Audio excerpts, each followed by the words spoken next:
All right, so D, this Saturday, Gervonta Davis against Rollies Romero. I don't know if you saw the press conferences, but shit got a little heated. I mean, they've been heated for a while now. They've been going back and forth.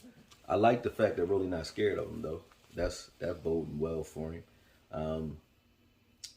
I think that's going to be a good fight. I mean, you got to let him fight somebody, you know. But Rollies is a wild guy, and unorthodox fighters give guys problems. So I think he can present a problem there because of that, and then he's not afraid. If you watch Buster Douglas versus Tyson, you know what I mean? He wasn't scared of Tyson at all, you know what I mean? It was a couple guys that just wasn't scared of him. They just came right for him. Holyfield was another one. They just go right at him. They don't care who you are, and you know that can bode well for anybody. But I think the thing that Rolly has on his side that helps him the most is his size. He's a big guy, so hopefully he can absorb some of those shots that Gervonta, going to hit him with. Hopefully he can. A lot of people look at it that way, and I think he actually came out. I think the mistake he made was actually mentioning that himself. He said, "Oh, he never fought nobody as big as me." Stop telling people why you think you have a shot, like what you think your shot is, because they're going to try to take that. You kind of leaning into what your game plan might be. You might want to smother him and keep his body on him and keep it in close. But Gervonta is one of those guys, if you give him space, I think he can hurt anybody if you let him hit you. You know what I mean? If you give him space to punch, he can hurt you. So it seems like Rolly's going to come in there and try to make it a dirty fight. Try to gas Gervonta as well. Like when you piss a guy off who you know is a puncher, it's only one real reason you do that is you want him to front run. You want him to try to kill you in the first 4 rounds, so you can try to take him out later on. So it seems like that's the game plan from Rolly. He wants to make it a physical fight where he wants to put his body, use his size advantage and put his body on him and try to get Gervonta fighting out of his emotions rather than using his head. And he might. Gervonta is a guy that we've seen him have some emotional outbursts, where he lets his emotions lead. So we're gonna see how well Rolly, plays chess. Like if he can pull that off, it'll be because he got Gervonta out of his comfort zone and tricks him in some kind of way. And when I say trick him, I don't mean do anything tricky in the ring so much so, but just get him to fight at a pace he don't want to fight at. You know what I mean? Mm-hmm. Like too aggressive, too early, going for the knockout, looking for big punches all night because he really disdains you and doesn't like you, instead of just going for the win. You know what I mean? And if he can get him to do that, he got a shot because he does have good size. And like I said, a guy his size, if he lands up, anybody can get hurt, in any fight. I think Gervonta is hittable. He's not a guy you can't touch. He right there for you. You just, do you want to get hit by him? And I think if you smother him, you got a shot.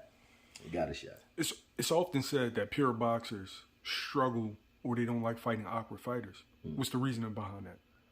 Because, well, a boxer, you got muscle memory. You know what I mean? Mm. So if you catch a jab, you kind of know, okay, the right hand probably coming after the jab. People don't usually jab it and hook off the jab. See what I'm saying? Mm. That's advanced level shit, right? Or, certain things. Like when you watch a guy like Benavidez will throw a hook. He'll hit you with a hook. So you're thinking an overhand right or a right hand's coming to follow that. So when you get hit with the hook or you catch the hook, you might lean over into the overhand, right? But a guy like Benavidez or unorthodox guy like not Margarito, Mayorga, Ricardo Mayorga, those types of guys, you don't know what they're gonna do. So Benavidez will keep throwing. He'll throw like 5-6 left hooks in a row. You know what I mean? And then by the time you got set on catching that left, then when you say, okay, it might be a left coming again, that's when he'll hit you with the right. You know what I mean? He has a offbeat pattern. It's like broken rhythm. A broken rhythm can trick any fighter because your pad work, so on. You see guys doing all this pad work, right? They're used to a certain series of patterns coming their way. They're used to, if I catch the left, the right hand is coming. If I slip the right, catch the left. You know what I mean? They're used to that pattern. So when somebody breaks that pattern, that's going to confuse anybody. It's just, can you take advantage of it when you actually are successful at it? You know what I mean? When you are successful at, disorienting a guy, can you take him out? You know what I mean? And you saw Mayorga, what he did to rest in peace, Vernon Forrest. But what he did to Vernon Forrest when he came in with that type of unorthodox style. You saw even Roberto Duran, even though he wasn't so much unorthodox, Roberto Duran got Sugar Ray Leonard to fight the first time out of his character due to just getting him to step out of his game and pissing him off, fighting out of emotion. So those factors are playing into this fight, both factors, both him being unorthodox, and it seems that, Gervonta really don't like too many people anyway, but it seems like he really doesn't like Rollies. So if he comes in there trying to kill him, that might go bad for him, to be honest with you. You know what I mean?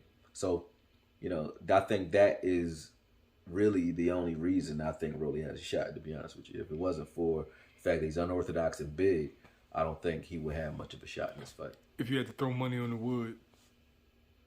See, you go. You ask a crazy question. Listen, type of bread they paying, right? The bread, like right now, I think you put 300 up, you're gonna get like 2,700 back, something like that. I'm definitely gonna bet on Rollies because shit, why not? That's where the money at. But that don't mean I think he's gonna win. But if he does, it'll be a nice payday. I'm gonna throw that out. I bet on most of the fights anyway, so I'm gonna throw that out there just because, you know what I mean? Yeah. Shout out the best BetUS Sportsbook. Oh yeah, for sure. Best sportsbook around. Oh yeah, man. They take care of me, man. So yeah, shout out to those guys. BetUS Sportsbook, Fernando, and those guys. They cool. Yeah. For sure. But yeah, man, had to say that, didn't you? Yeah, I'm gonna throw that money up there, man. 2,700 to 300. You can't beat those odds, man. What's that? 9-1, something like that. Yeah, that's cool. Now, if Tank stops Rolly, like, who would you want to see him in the ring with next? Like, yo, this is the fight that Me personally, because he's a southpaw, I think, I would like to see him against Shakur at some point. I'd like to see him against Haney. Haney or Shakur, either or, I think they can deal with him. But you probably not going to see those fights because you can look at those guys and see that their technical skills are enough to be able to deal with him. You know what I mean? I think Gervonta is one of those guys that he'll destroy anybody that can't fight on a pure level. If you can't solve problems in there, if you can't adapt and adjust, you don't have a jab, if you want to fight chest to chest, you want to fight dirty, you want to fight inside, that's Gervonta gonna kill you.